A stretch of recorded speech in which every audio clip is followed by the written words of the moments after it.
Hi everyone, discussing another important question based on integrated approach to anatomy. Now straight away moving on to the question. Now look here that a 18-year-old boy came to emergency with severe bleeding from his right hand. He was involved in a fight about 30 minutes ago and received a penetrating stab wound by a sharp knife in the region of anatomical snuff box. A vascular surgeon is called for the consultation. Damage to which artery is most likely responsible for his excessive bleeding? First option is ulnar artery. Second option is palmar carpal arch. Third option is brachial artery, and fourth option is radial artery.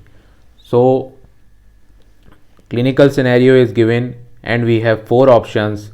Now we have to find the answer. Approach to these type of question is we have to first highlight the important words in the question. So in this question only one word is important, that is anatomical snuff box.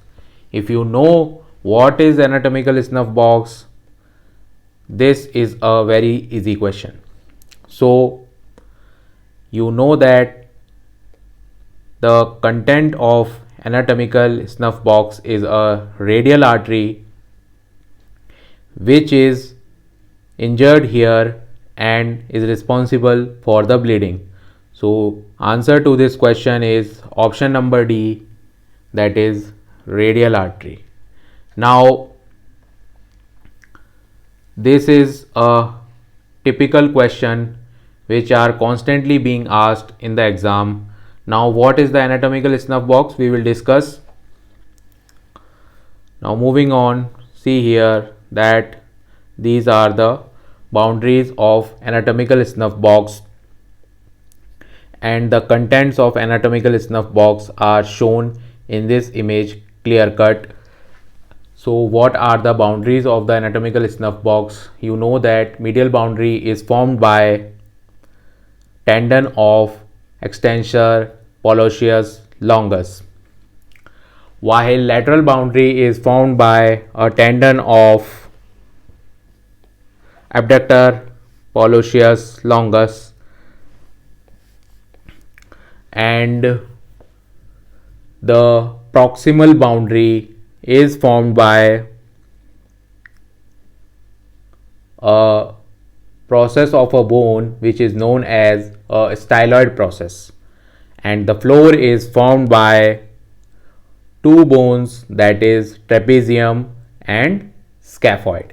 So try to remember this. In this image clear cut you can see that radial artery is shown and the other contents of the anatomical snuff box are cephalic vein plus superficial branch of radial nerve, or it is also known as dorsal cutaneous branch of a radial nerve. Try to remember this. This is a very important image which is shown here. Now also you should remember that the lateral boundary is also contributed by extensor pollicis brevis tendon. So try to remember this. Again I am repeating, the boundaries of the anatomical snuff box, medially it is formed by extensor pollicis longus tendon, while laterally it is formed by two tendons, that is abductor pollicis longus and extensor pollicis brevis. Contents of the anatomical snuff box are radial artery, cephalic vein and superficial branch of radial nerve, which is also known as dorsal cutaneous branch of radial nerve. So try to remember this. And these type of question which I have discussed are in current fashion, so try to practice these type of question as many as possible. I will be discussing more and more questions on my channel.